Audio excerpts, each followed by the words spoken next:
கிறிஸ்துவுக்குள் பிரியமாக அழைக்கப்பட்ட சகோதரர்கள் யாவருக்கும் நம்முடைய பிதாவாகிய தேவனாலும் நம்முடைய கர்த்தராகிய இயேசு கிறிஸ்துவினாலும் கிருபையும் சமாதானம் உண்டாவதாக. தேவனுடைய மிகுந்த கிருபையினாலே நாம் யாவரும் ஒன்று சேர்ந்து இந்த நாளிலே தேவனுடைய மேலான வாசகங்களையும் வார்த்தைகளையும் நாம் ஆராய்ந்து கொடுத்த இந்த நல்ல நாளுக்காக பிதாவுக்கும் குமாருக்கும் நன்றி செலுத்திக் கொண்டு இந்த நாளிலும் நாம் படத்திற்கு கடந்து செல்வோம். நான் எடுத்துக்கொண்ட தலைப்பிலிருந்து பார்க்கும்போது என் கற்பனையை கைக்கொள்ளுதல் அப்படின்னு ஆதர வசனம் வாசிக்கலாம். யோவான் 14ஆம் அதிகாரம் 15வது வசனம்.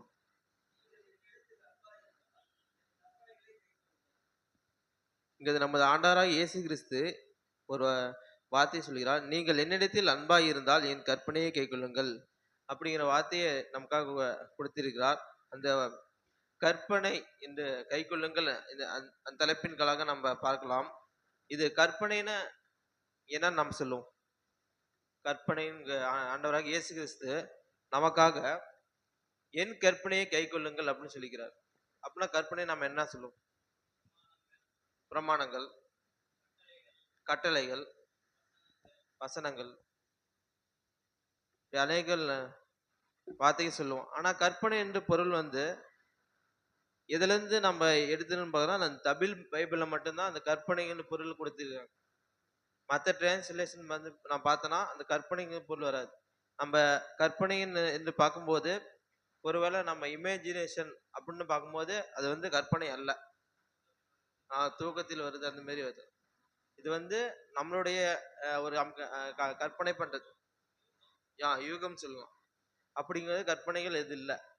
இந்த கற்பனை என்று பார்க்கும்போது இதை நம்ம மூல பாஷையில் நம்ம போய் பார்க்கும்போது நம்ம ரொம்ப ஒரு தெளிவு. இந்த மூல பாஷை நம்ம பார்க்கும்போது எபிரேயர் பாஷையில் நம்ம போய் பார்க்கும்போதுனா இது ஒரு வார்த்தையை கொண்டு கொடுக்குறாங்க. H6680 நம்ம பார்க்கும்போது இதுக்கு சவ்வா என்று ஒரு மொழிபெயர்த்து தராங்க. இதுக்கு என்ன அர்த்தம்னு பார்க்கும்போது ஆர்டர், ஆணை, எளிவாக எடுத்துக்கொள்ளலாம்னு கட்டளை கை கொள்ளுதல் அப்படின்னு எளிவாக எடுத்துக்கலாம். அப்படி கட்டளை என்றால் என்ன அப்படிங்கும்போது, கட்டளை ஒரு இப்ப நம்ம உலகத்திலே எடுத்துக்கொண்டா ஒரு சட்டம் ஒண்ணு பிறப்பிக்கிறாங்கன்னா அது கடைபிடிக்கணும். கடைபிடிச்சாதான் அது கட்டணை. அது கடைபிடிக்க கட்டளை என்று பார்க்கிறோம். மேலும் பிரசங்கி 12ஆம் அதிகாரம் 13வது வசனம் வச்சுக்கலாம். இந்த வசனத்துல பிரசங்கி சொல்கிறார் இது நமக்கு எப்படிப்பட்டதா இருக்கணும் அப்படின்னு. பிரசங்கி 12ஆம் அதிகாரம் 13வது வசனம்.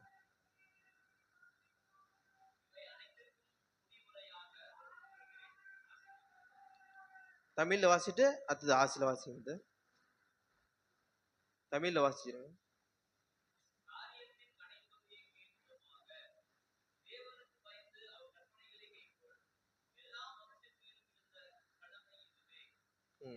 இது இந்த கட்டளை இந்த கற்பனை நம்ம கட்டளையா அப்படி பிடிக்கும். இந்த கட்டளை நம்ம எல்லா மனுஷருக்கு மேல் விழுந்த கடமையா இருக்குது. இது ஆசில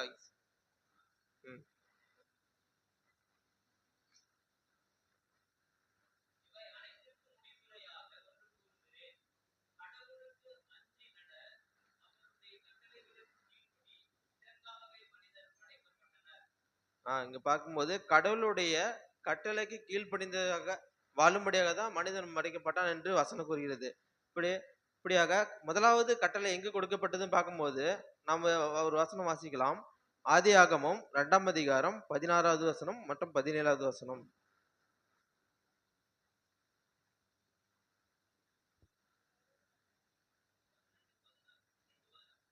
இரண்டாம் அதிகாரம் 16வது வசனம் 17வது. தேவனாகிய கர்த்தர் மனுஷனை நோக்கி, நீ தோட்டத்தில் உள்ள சகல விருட்சத்தின் கனியையும் புசிக்கவே புசிக்கலாம். 17. ஆனாலும் நன்மை தீமை அறியத்தக்க விருட்சத்தின் கனியை புசிக்க வேண்டாம், அதை நீ புசிக்கும் நாளில் சாகவே சாவாய் என்று கட்டளையிட்டார். இங்க பார்க்கும்போது முதலாவது பிரசங்கள் நான் பார்க்கும்போது கடவுள் கட்டளை கொடுக்குற மனுஷனும் படைச்சிருக்காருன்னு பார்க்கணும். இப்ப முதலாவது கட்டளை எங்க கொடுத்துட்டாருன்னு பார்க்கும்போது ஆதாமுட்ட இந்த உலகையெல்லாம் சிருஷ்டித்து மனிதனுக்கு ஏற்றபடியாக அந்த எல்லா உலகம் சிருஷ்டித்த பின்னாடி தேவன் ஆதாமுக்கு ஒரு கட்டளை கொடுக்குறாரு. நீங்கள் நன்மை தீமை அறியத்தக்க கனியை புசிக்கலாம். நன்மை தீமை அறிய கனியை புசிக்க கூடாது. நீங்க அதை புசிக்கும் நாளிலே சாகவே சாக என்று கட்டளை கொடுக்கிறார். அது கட்டளை மீறினபடியால் அது மனித குலத்துக்கு முழுதும் பாவம் வந்துருச்சு. இந்த பாவம் வந்தனால தேவன் வந்து அதான் இந்த ஏதோன் தோட்டத்திலிருந்து துரத்துறாரு. அப்படி பார்க்கும்போது முதலாவது சட்டத்தை எங்க கொடுத்துட்டாருன்னா ஆதாம்கிட்ட முதலாவது கொடுக்குறாரு. பின்ன யார்கிட்ட கொடுக்குறாருன்னு பார்க்கும்போது ஆபிரகாம்கிட்ட. அந்த இந்த இரண்டாம் உலகத்துல பிரவேசிக்கும் போது ஆபிரகாம் தெரிஞ்சுக்கிட்டு அங்க கொடுக்குறாரு. அது வாசிக்கும்படியாக ஆதியாகமம் 26ஆம் அதிகாரம் 4வது வசனம் வாசிக்கலாம்.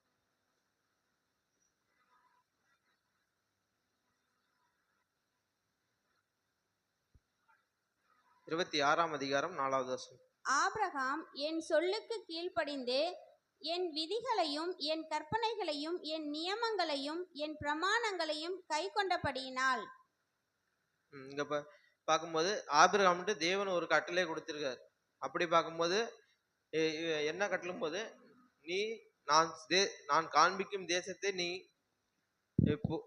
போ, நான் உன்னை பெரிய ஜாதியாக்கி உண்மை நாம் பெரிய ஜாதியாக்குவேன் என்று சொல்கிறார். அப்படி பார்க்க ஆபிரகாம் வழியாக ஒரு சந்ததி வருது. இது சந்ததி யாருன்னா நம்ம தேவனுடைய ஜனங்கள். யாக்கோப்பின் வழியாக 12 கோத்திரம் வருகிறது. அதன் வழியாக தேவனுடைய ஜனங்கள் என்று இங்க வராங்க. இங்களை பார்க்கும்போது இஸ்ரேல் ஜனங்கள், யாக்கோப்புக்கு 100 பேர் பார்க்கும்போது இஸ்ரேல் ஜனங்கள் அது மட்டும் 12 கோத்திரமா இருக்கிறது. இந்த கோத்திரத்துக்கு இந்த தேவன் ஒரு சில சட்டங்கள் கொடுத்திருக்கார். அந்த சட்டங்கள் மொத்தம் எத்தனை பார்க்கும்போது மொத்தம் 613 சட்டங்கள். கட்டளைகள் 10, சட்டம் நியமனங்கள் அது குறித்து பார்க்கும்போது 613. இதுல 365 கட்டளைகள், செய்யக்கூடாத கட்டளைகள் வந்து ஜனங்களுக்கு கொடுத்திருக்கிறாரு. 248 கட்டளைகள் வந்து சட்டங்கள், செய்யக்கூடியவை அப்படி அது தந்துக்கிறாரு. இஸ்ரேல் ஜனத்தை எகிப்திலிருந்து இந்த வனாந்திர ஜனங்கள் ஆகும்போது சீனாய் மலையிலே 40 நாள் மோசே வந்து அங்க கட்டளை வாங்கி அந்த கொடுக்குறாரு. அந்த கட்டளை வாசிக்கலாம். உபாகமும் 6ஆம் அதிகாரம் 1 முதல் 6.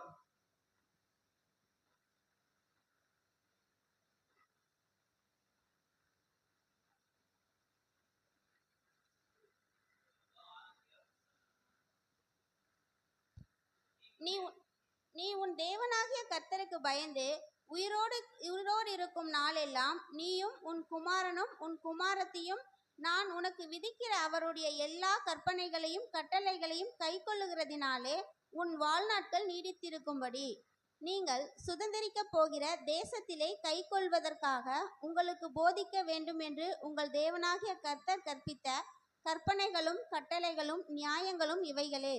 இஸ்ரவேலே, நீ நன்றாய் இருப்பதற்கும் உன் பிதாக்களின் தேவனாகிய கர்த்தர் உனக்கு சொன்னபடி பாலும் தேனும் ஓடுகிற தேசத்தில் நீ மிகவும் விருத்தி அடைவதற்கும் அவைகளுக்கு செவி கொடுத்து அவைகளின்படி செய்ய சாவதானமாயிரு. இஸ்ரவேலே கேள், நம்முடைய தேவனாகிய கர்த்தர் ஒருவரே கர்த்தர். நீ உன் தேவனாகிய கர்த்தரிடத்தில் உன் முழு இருதயத்தோடும் உன் முழு ஆத்துமாவோடும் உன் முழு பலத்தோடும் அன்பு கூறுவாயாக. இன்று நான் உங்களுக்கு கட்டளையிடுகிற இந்த வார்த்தைகள் உன் இருதயத்தில் இருக்க கடவது. அங்க பார்க்கும்போது தேவன் கட்டளைகள் கொடுக்கும்போதுக்கு முன்பாக இஸ்ரேல் ஜனத்தை ஆபிரகாம்கிட்ட ஒரு வாக்கு கொடுத்திருக்காரு. பாலும் தேனும் ஓடுகிற கானான் தேசத்துக்கு அப்படிங்கும்போது எகிப்து ஜனத்திலே அடிமையா இருந்த ஜனங்களை தேவன் மோசேவின் வழியாக கூட்டி சென்று அங்க வனாந்திரத்தின் வழியாக பிரவேசிக்கும் போது அந்த நீங்க தேசத்துக்கு போனா இந்த ஒரு கட்டளைகள் வழியாக அந்த கட்டளை பின்பற்றினா அந்த வழியை தான் நீங்க பிரவேசிக்கணும் அப்படின்னு ஒரு கட்டளை தராரு. இந்த கட்டளைகள் எப்படி இருக்குன்னா அவங்க உடைய இருதயத்தில் இருக்கணும். எப்படின்னா இந்த ஒரு கட்டளை தராரு. அந்த கட்டளைகள் அந்த 613 கட்டளைகளும் வந்து அங்க ஞாபகம் இருக்குமான்னு பார்த்தா அது ஞாபகம் இருக்காது. பிரதானமான ஒரு கட்டளைகள் 10 கட்டளை தர. அந்த 10 கட்டளை பார்க்கலாம். உபாகமும் 5ஆம் அதிகாரம் 7வது வசனம். இது வந்து முதலாம் கட்டளை.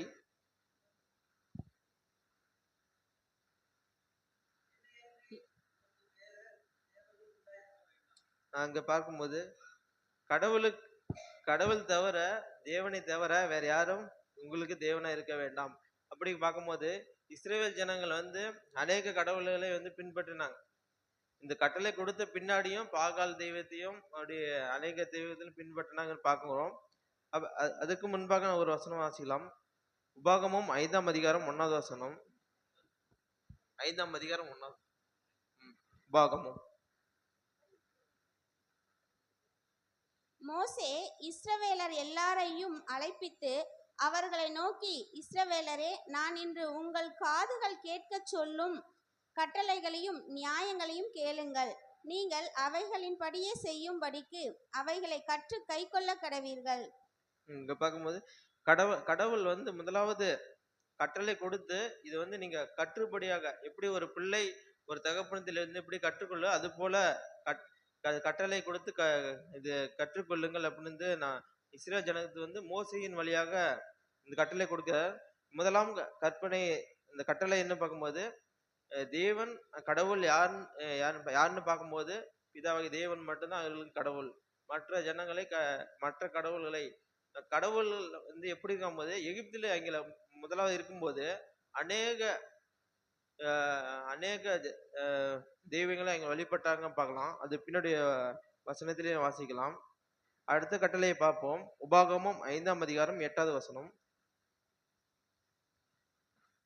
மேலே வானத்திலும் கீழே பூமியிலும் பூமியின் கீழே தண்ணீரிலும் உண்டாயிருக்கிறது ஒப்பான ஒரு சுயபத்திலும் யாதும் விக்கிரமத்திலும் நீ உனக்கு உண்டாயிருக்க வேண்டும். இது வந்து 2வது கட்டளையாகும். இது வந்து எப்படின்னா இந்த அதுல இன்னும் வாசனைகள்லாம் அதுல கொஞ்சம் தெளிவா இருக்கும். உபாகமும் 4ஆம் அதிகாரம் 16வது வசனம். ஆகையால் நீங்கள் உங்களை கெடுத்துக்கொண்டு ஆண் உருவும் பெண் உருவும் பூமியில் இருக்கிற யாதொரு மிருகத்தின் உருவும் ஆகாயத்தில் பறக்கிற செட்டையுள்ள யாதொரு பட்சியின் உருவும் பூமியில் உள்ள யாதொரு ஊரும் பிராணியின் ஊரும் பூமியின் கீழ தண்ணீரில் உள்ள யாதொரு மச்சத்தின் உருவுமாயிருக்கிற இவைகளில் யாதொரு உருவுக்கு ஒப்பான விக்கிரகத்தை உங்களுக்கு உண்டாகாதபடிக்கும். இங்க பார்க்கும்போது இன்று அநேக நம்மளுடைய உலகத்திலே பார்க்கிறோம். அநேக கடவுள் இருக்கிறாங்க. நம்ம சில வழிபாடு அல்லது பாம்பு, கழுகு, இந்த மாதிரி அநேக அப்படின்னு பார்க்கும்போது இதெல்லாம் எங்கிருந்து வந்ததுன்னு பார்க்கும்போது எகிப்தில் தான் அநேக கடவுள்கள் இந்த மாதிரி வச்சு சிலை வழிபாடு பண்ணாங்க. இது போல உங்களுக்கு சிலை வழிபாடு இருக்கக்கூடாது அப்படிங்கும்போது இந்த ஒரு கட்டளை கொடுத்துற 3வது கட்டளையாக வாசிக்கலாம். உபாகமும் 5ஆம் அதிகாரம் 11வது வசனம். உன் தேவனாகிய கர்த்தருடைய நாமத்தை வீணிலே வழங்காதிருப்பாயாக. கர்த்தர் தம்முடைய நாமத்தை வீணிலே வழங்குகிறவனை தண்டியாமற் விடார். அங்க பார்க்கும்போது கடவுளுடைய வார்த்தையை நம்ம வீணிலே வீணிலே வழங்கக்கூடாதுன்னா தேவையில்லாத இடத்துல நம்ம சொல்லக்கூடாதா அப்படின்னு பொருள் பார்க்கும்போது அப்படி அல்ல. அப்படின்னு பார்க்கும்போது லேவியராகமும் 19ஆம் அதிகாரம் 12வது வசனம். லேவியராகமும் 19ஆம் அதிகாரம் 12வது வசனம்.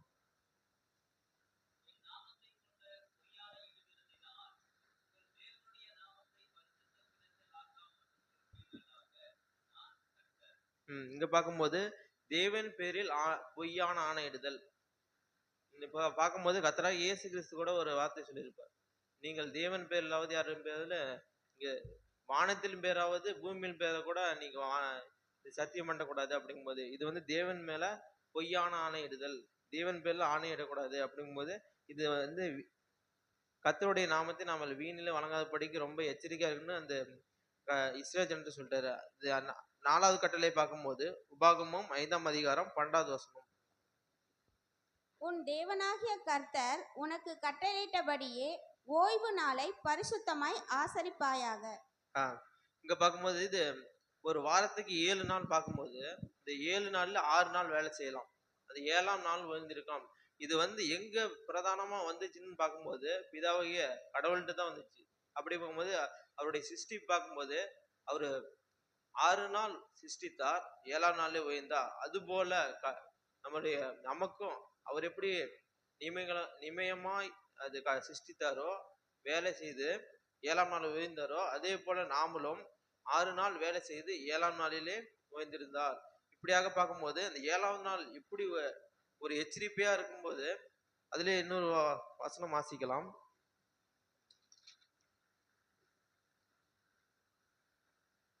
என்னாகமம் 15ஆம் அதிகாரம் 37-40.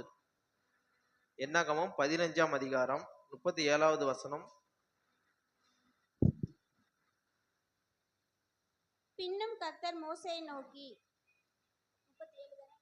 35 37 சிஸ்டர்.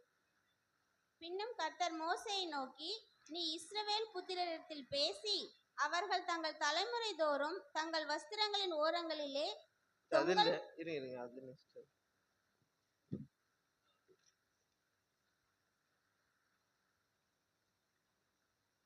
32 வசனம். இஸ்ரவேல் புத்திரர் வனாந்தரத்தில் இருக்கையில் ஓய்வு நாளில் விறகுகளை பொறுக்கிக் கொண்டிருந்த ஒரு மனிதனை கண்டுபிடித்தார்கள். அதுல இப்ப தொடர்ந்து வாசி. விறகுகளை பொறுக்கின அந்த மனிதனை கண்டுபிடித்தவர்கள் அவனை மோசே, ஆரோன் என்பவர்களிடத்துக்கும் சபையார் அனைவரிடத்துக்கும் கொண்டு வந்தார்கள். அவனுக்கு செய்ய வேண்டியது இன்னதென்று தீர்க்கமான உத்தரவு இல்லாதபடியினால் அவனை காவலில் வைத்தார்கள். கர்த்தர் மோசேயை நோக்கி, அந்த மனிதன் நிச்சயமாய் கொலை செய்யப்பட வேண்டும். சபையார் எல்லாரும் அவனை பாளையத்திற்கு புறம்பே கல்லெறிய கடவர்கள் என்றார். அப்பொழுது சபையார் எல்லாரும் கர்த்தர் மோசேக்கு கட்டளையிட்டபடியே அவனை பாளையத்திற்கு புறம்பே கொண்டு போய் கல்லெறிந்தார்கள். அவன் செத்தான். ஓகே. இங்க பார்க்கும்போது இந்த ஓய்வு நாளை குறித்து தேவன் எவ்வளவு எச்சரிப்பா சொல்லிக்கிறார். இந்த ஓய்வு நாள்ல எந்த ஒரு வேலையும் செய்யக்கூடாது. சும்மா போய் ஒரு குச்சை பொறிக்கிட்டு போனா கூட அங்க எடுத்து அவங்களை பிடிச்சு கொலை செய்ய வேண்டும் கர்த்தர் ரொம்ப ஒரு கவனமா சொல்லிக்கிறார். இது பார்க்கும்போது 4ஆம் கட்டளையா இருக்கிறது. 5ஆம் கட்டளை பார்க்கும்போது உபாகமம் 5ஆம் அதிகாரம் 16வது வசனம். உன் தேவனாகிய கர்த்தர் உனக்கு கொடுக்கிற தேசத்தில் உன் நாட்கள் நீடித்திருப்பாராக. நீ நன்றாயிருப்பாய். உன் தேவனாகிய கர்த்தர் உனக்கு கட்டளையிட்டபடியே உன் தகப்பனையும் உன் தாயையும் கனம் பண்ணுவாயாக. 5ஆம் கட்டளை பார்க்கும்போது உன் தகப்பனையும் தாயையும் கனம் பண்ணுவாயாக. 6வது கட்டளை கொலை செய்யாதிருப்பாயாக. 7வது கட்டளை விபச்சாரம் செய்யாதிருப்பாக. 8வது கட்டளை பார்க்கும்போது களவு செய்யாதிருப்பாக. 9வது கட்டளைகள் பார்க்கும்போது பிறனுக்கு விரோதமாய் பொய் சாட்சி சொல்லாதிருப்பாயாக. 10வது கட்டளை பார்க்கும்போது பிறனுடைய மனைவி இச்சையாதிருப்பாக. பிறனுடைய வீடு, பிறனுடைய நிலம், பிறனுடைய மிருகங்கள், பிறனுடைய யாதொரு பொருளையும் நீங்கள் இச்சையாதிருப்பாக என்று 10 கட்டளைகள் இது பிரதானமா கொடுத்துருக்காரு. இது முக்கியமான கட்டளைகள். இது 10 கட்டளை எல்லாத்துக்கும் இதேதான் நீங்க உங்கள் இருதயத்தில் வைத்து நீங்க கடைபிடிக்கணும். இந்த 10 கட்டளை தான் பிரதானம். அந்த 613 கட்டளைகள் அது அந்தந்த காலத்துக்கு ஒரு சில இது மாறும். அப்படியாக இருக்குது. இப்படியாக தேவன் இந்த கட்டளை கொடுத்துட்டார். இந்த கட்டளை கடைபிடிக்கும் போது நமக்கு என்ன இதுல பார்க்கும்போது அப்போஸ்தலர் பவுல் சொல்கிறார். ரோமர் 7ஆம் அதிகாரம் 7வது வசனம்.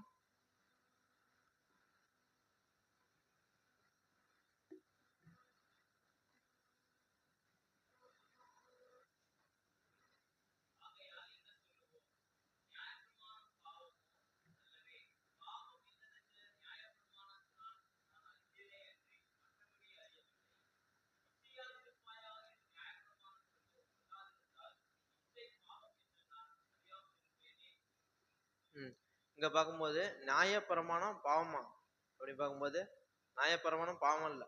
நம்ம பாவம் என்ன தெரிஞ்சுக்கணும். பாவம்னா இப்போ ஒரு செயல் செய்யறோம், அப்படி அது பாவம்னு நமக்கு தெரியுமா? அப்படின்னு தெரியாது. அப்படி பார்க்கும்போது நியாயப்பிரமாணத்தின் வழியாக தான் நம்ம பாவத்தை என்று நம்ம பார்க்கிறோம். இப்படியாக அடுத்த ஒரு வசனம் வாசிக்கலாம். அதுல 8வது வசனம் வாசி. பாவமானது கற்பனையினாலே சமயம் பெற்று சகலவித இச்சைகளையும் என்னிடத்தில் நடப்பித்தது. நியாயப்பிரமாணம் இல்லாவிட்டால் பாவம் செத்ததாய் இருக்குமே. ஆசி வாசி.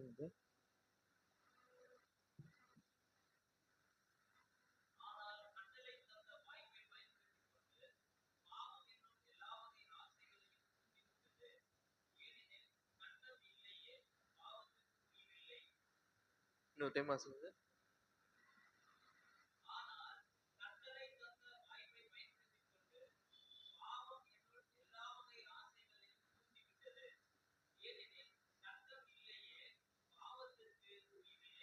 இங்க பார்க்கும்போது சட்டம் சட்டம் இருந்தாதான் அது பாவத்துக்கு உயிர் இல்லை. சட்டம் இருந்துச்சுன்னா பாவத்துக்கு உயிர் இருக்குது. அப்படிங்கும் போது இந்த பாவத்தின் வழியாக நம்ம சட்டத்தை பார்த்தோம். அதுல 9வது வசனம் வாசிங்க. முன்னே இல்ல தமிழ்ல வாசிக்கும். முன்னே நியாயப்பிரமாணம் இல்லாதவனாய் இருந்தபோது நான் ஜீவனுள்ளவனாய் இருந்தேன். கற்பனை வந்தபோது பாவம் உயிர் கொண்டது, நான் மரித்தவனானேன். முதலாவது நியாய ஆசீர்வாதம் 10 வாசிங்க.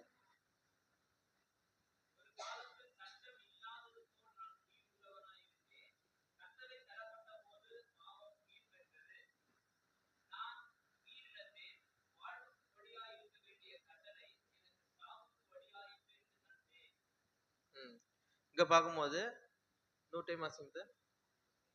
அப்படியே ஒவ்வொரு நாள் வாசிங்க.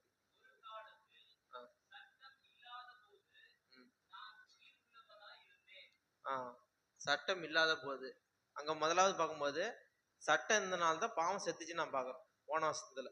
இந்த வருஷத்துல போகும்போது சட்டம் வந்ததுனால சட்டம் இல்லாத போதையும்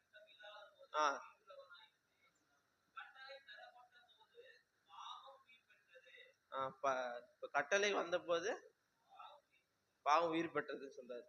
அப்போது கட்டளைகள் இல்லாத போது நான் எப்படி உயிர் உள்ளவனா இருந்தேன். இப்ப நான் கட்டளைக்கு வந்த போது நான் செத்தவனாயிட்டேன். அப்படிங்கும் போது பிதாவாகிய தேவன் நமக்கு இது நம்ம மறிக்கிறதுக்காக தான் இந்த கட்டளை கொடுத்துட்டாரா? அப்படி பார்க்கும்போது அப்படி இல்லை. அதுலயே 10வது வசனம் வாசிங்க. ஆசிலிய வச்சு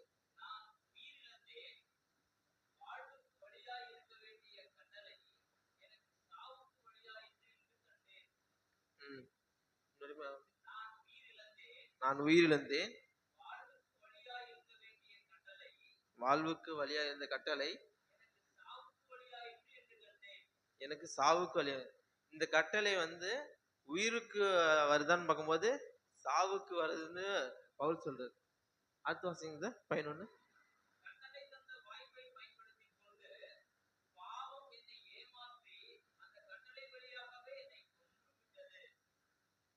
இங்க போக அந்த கட்டளை வழியாக என்ன கொன்று விட்டது அப்படிங்கிற மாதிரி. அது 12வது வசனம் வாசிங்க.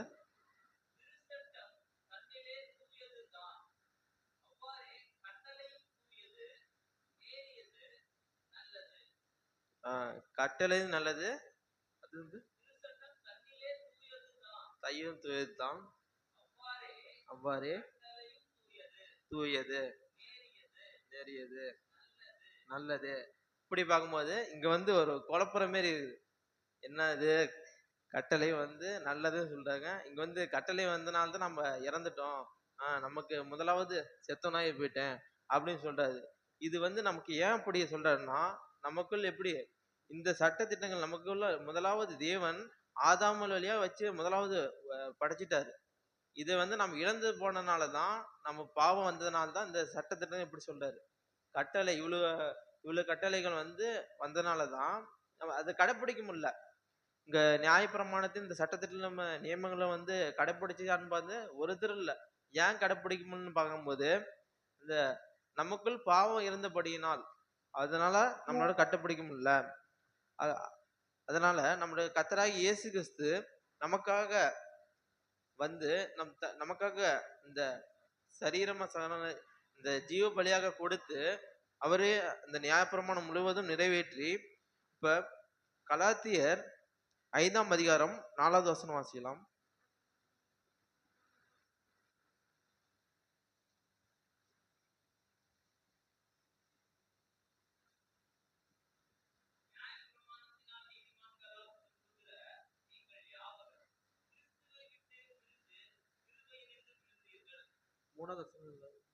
நிறைவேறுதல், நியாயப்பிரமாணம் முழுவதும் நிறைவேறுதல்.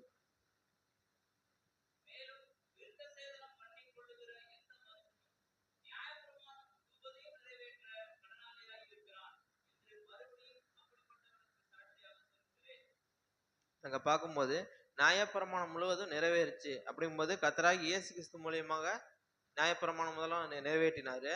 அப்படிங்கும்போது இப்படி இப்படியாக யாரும் வந்து இந்த நியாயப்பிரமாணம் நிறைவேற்ற முடியல. கர்த்தராகிய இயேசு கிறிஸ்து நியாயப்பிரமாணத்தை நிறைவேற்றாரு. அப்படியாக ஒரு நமக்கு புது அந்த 10 கட்டளையிலேயே பிரதான கற்பனை தராரு. அது வாசிக்கும்படியாக மார்க்கு 12ஆம் அதிகாரம் 28வது வசனம் முதல் 31வது வசனம். அதுக்கு முன்பாக ஐஸ்வர்யவான் வந்து கர்த்தராகிய இயேசு கிறிஸ்துவிட்ட வந்து ஒரு நாங்க வந்து எப்படி பின்பற்றணும் அப்படின்னு ஒரு கேட்கிறாரு. அதை வாசிக்கலாம். மத்தேயு 19ஆம் அதிகாரம் 16 முதல் 22.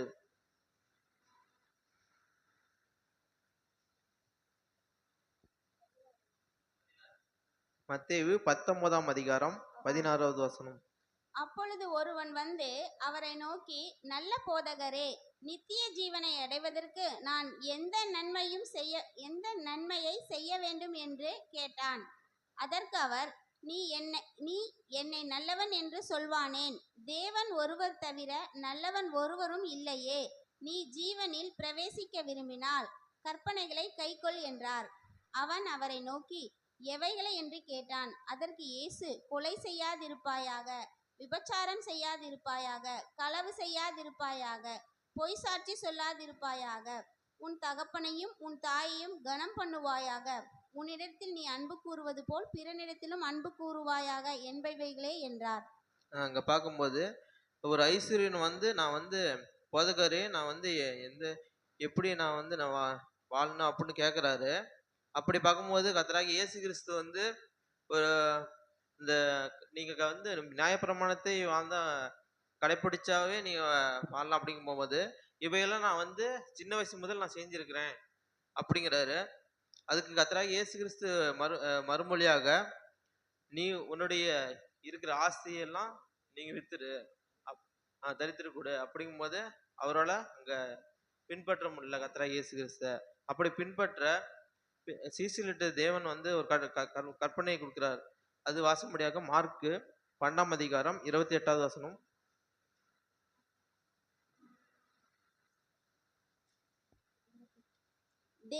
வேதபாரகரில் ஒருவன் அவர்கள் தர்க்கம் பண்ணுகிறதை கேட்டு அவர்களுக்கு நன்றாய் உத்தரவு சொன்னார் என்று அறிந்து அவரிடத்தில் வந்து, கற்பனைகளில் எல்லாம் பிரதான கற்பனை எதுவென்று கேட்டான். அடுத்து வாசிங்க. இயேசு அவனுக்கு பிரதித்திரமாக, கற்பனைகளில் எல்லாம் பிரதான கற்பனை எதுவென்றால், இஸ்ரவேலே கேள், நம்முடைய தேவனாகிய கர்த்தர் ஒருவரே கர்த்தர். இங்க பார்க்கும்போது ஒருத்தர் வந்து கர்த்தராகிய இயேசு கிறிஸ்து வந்து கற்பனைகள், இந்த கட்டளைகளிலே இது பிரதான கட்டளை எது அப்படின்னு கேட்கிறாரு. அது கர்த்தராகிய இயேசு கிறிஸ்து வந்து அவர் வந்து சொல்லிடுற பாருங்க, இஸ்ரவேலே கேள். ஒருத்தருட்டும் இல்ல, எல்லாம் அங்க கூடியிருந்த ஜனங்கள் எல்லாத்தையும் சொல்றாரு. அடுத்த வசனம் வாசிச்சுட்டு 30வது வசனம்.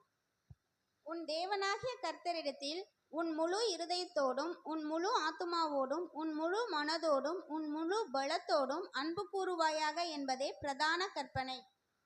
முதலாவது கற்பனை பார்க்கும்போது, உன் முழு இதயத்தோடும் உன் முழு ஆத்மாவோடும் உன் முழு பலத்தோடும் அன்பு கூறாயாக.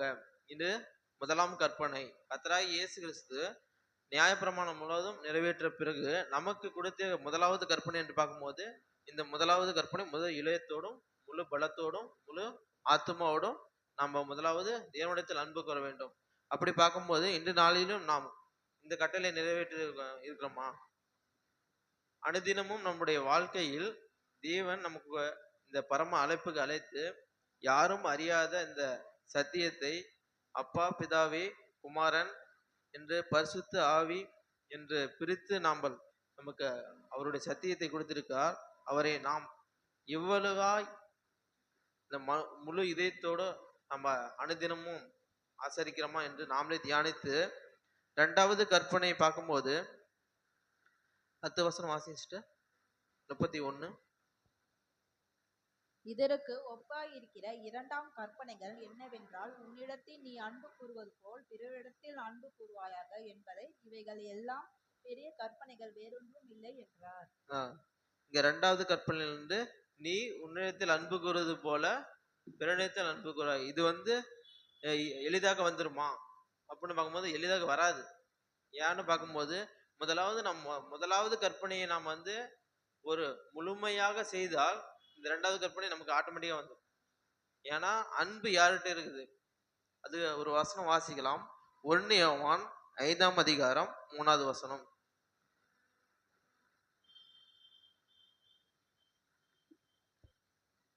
நாம் தேவனுடைய கற்பனைகளை கைக்கொள்வதே அவரிடத்தில் அன்பு கூறுவதாம். அவருடைய கற்பனைகள் பாரமானவைகளும் அல்ல. அல்லவே. அப்ப பார்க்கும்போது நம்மளுடைய கடவுளிடத்தில் நாம் எப்படி அன்பு கூறணும் பார்க்கும்போது அவருடைய கட்டளைகளை, அவர்களுக்கு வசனங்கள், அவர் சட்ட திட்டங்கள், அதன் வழியாக அவருடைய சட்ட கட்டளைகளை நீங்க கைப்பற்றும் போது அவரிடத்தில் அன்பு கூறுவோம். அப்படிங்கும் போது இரண்டாவது கற்பனையாகிய உன்னிடத்தில் அன்பு கூறுவது போல பிறனிடத்தில் அன்பு வராயாக.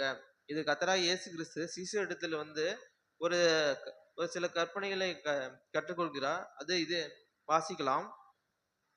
யோவான் 14ஆம் அதிகாரம் 21வது வசனம்.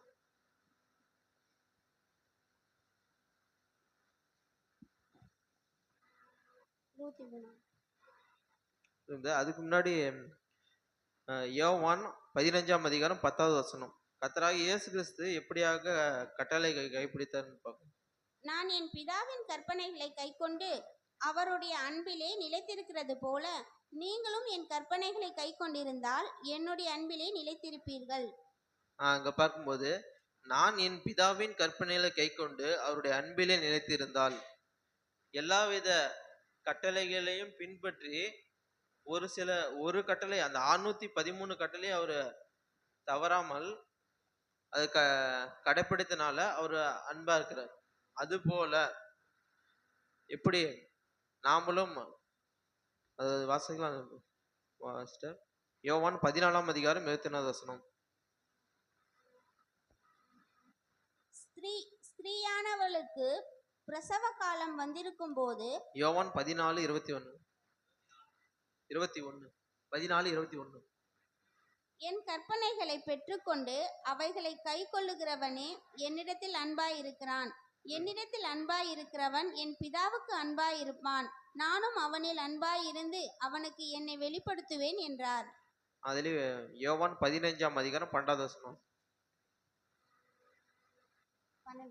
நான் உங்களில் அன்பாய் இருக்கிறது போல நீங்களும் ஒருவரில் ஒருவர் அன்பாய் இருக்க வேண்டும் என்பதே என்னுடைய கற்பனையாய் இருக்கிறது.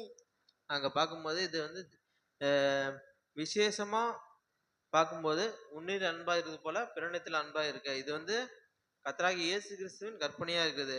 இது கற்பனையை நீங்க கை கொண்டீங்கன்னா வந்து நீங்கள் என்னுடைய சீசியர்களா இருப்பீர்கள் அப்படிங்கிறாரு. அது ரோமர் 13ஆம் அதிகாரம் 9 10வது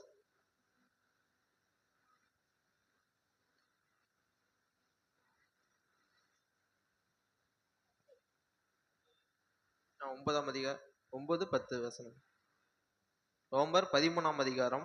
எப்படி என்றால், விபச்சாரம் செய்யாதிருப்பாயாக, கொலை செய்யாதிருப்பாயாக, களவு செய்யாதிருப்பாயாக, பொய் சாட்சி சொல்லாதிருப்பாயாக, இச்சியாதிருப்பாயாக என்கிற இந்த கற்பனைகளும் வேறே எந்த கற்பனையும் உன்னிடத்தில் நீ அன்பு கூறுகிறது போல பிறனிடத்திலும் அன்பு கூறுவாயாக என்கிற ஒரே வார்த்தையிலே தொகையாய் அடங்கி இருக்கிறது. அன்பானது பிறனுக்கு பொல்லாங்கு செய்யாது. ஆதலால் அன்பு நியாயப்பிரமாணத்தின் நிறைவேறுதலாய் இருக்கிறது. இங்க பார்க்கும்போது அந்த நியாயப்பிரமாணம் முழுவதும் அந்த அன்பிலே நிலைத்திருக்கிறது. இப்படியாக தேவன் நமக்கு கொடுத்திருந்த பிரதான அந்த 2 கட்டளையை பார்க்கும்போது, ஒண்ணு முழு மனதோட அன்பு கூறணும், தேவனிடத்தில் அன்பு கூறணும். 2வது உன்னிடத்தில் அன்பு கூறுவது போல பிறனிடத்தில் அன்பு கூறுவாயாக. இப்படி பார்க்கும்போது இந்த 2 கற்பனைகளை கை கொண்டா போதுமா பார்க்கும்போது அப்படி இல்லை. அந்த 10 கட்டளையும் நம்ம கை கொள்ளணும். அப்படி இருக்கும்போது நமக்கு வந்து அந்த 10 கட்டளைக்கு வந்து யாரு வேணா கடைப்பிடிக்கலாம். இந்த சட்ட திட்டங்கள் வந்து அதினதின் காலத்தில் தான் அந்த சட்டத்தை அந்த 365 + 248 அந்த கட்டளைகள் வந்து நியாயப்பிரமாணத்தின் பகுதியா இருந்துச்சு. இப்ப வந்து நியாயப்பிரமாணத்தின் பகுதி அல்ல. கர்த்தராகிய இயேசு கிறிஸ்து கடைபிடிச்சனால அதை வந்து நம்ம கடைபிடிக்க தேவையில்லை. அதனால இந்த 2 கட்டளையும் நம்ம கடைபிடிச்சு தேவனுக்கு அன்பாயிருந்து இன்னொரு வசனம் வாசிக்கலாம். யோவான் 1ஆம் அதிகாரம் 2 யோவான் 1:6.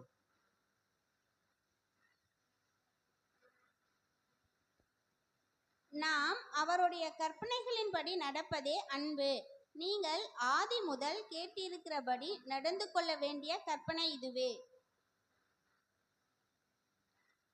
2 யோவான் 1:6. இன்னொரு டைம் வாசிங்க. நாம் அவருடைய கற்பனைகளின்படி நடப்பதே அன்பு. நீங்கள் ஆதி முதல் கேட்டிருக்கிறபடி நடந்து கொள்ள வேண்டிய கற்பனை இதுவே. அங்க பார்க்கும்போது நாம் தேவனுடைய கற்பனையில் படி நடந்தா அது அன்பா இருக்கிறது. அப்படி பார்க்கும்போது இது மனுஷனுடைய கற்பனை வந்து கொஞ்சம் எச்சரிக்கையா இருக்கணும் அப்படின்னு பார்க்கும்போது குலோசியர் 2:21. இது மனுஷனுடைய கற்பனையின்படி நாம் நடவாமல் எச்சரிக்கையா இருக்கும்படியாக இந்த வசனம். குலோசியர் 2:21.